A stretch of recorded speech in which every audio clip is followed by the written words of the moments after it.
As we continue to make progress on our projects around the farm, one of the things we're doing as we maintain our SLV75-3 ourselves is you always want to make sure your backup beeper is working correctly.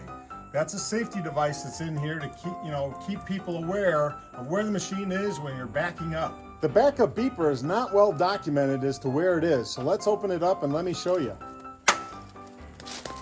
Get our safety pin out, pin our door open, because we're on a slope here. Let's get that in. Let me show you.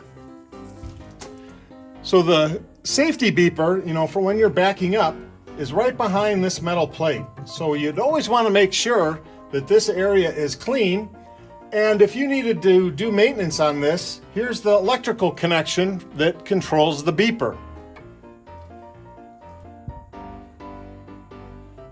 To get the beeper undone, there is a clip under here.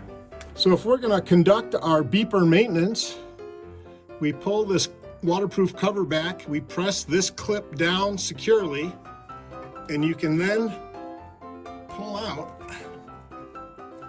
You should be able to pull out this clip. You're now safely disconnected from your backup beeper, and you can conduct any maintenance you wish to do on that.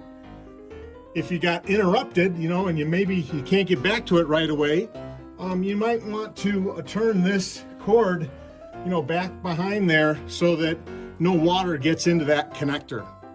So that's how you disconnect your emergency warning system for backing up your SVL75. It's right behind this plate, and that's where you would get at it to conduct any backup beeper maintenance. Hope that helps, everybody. Have a great day.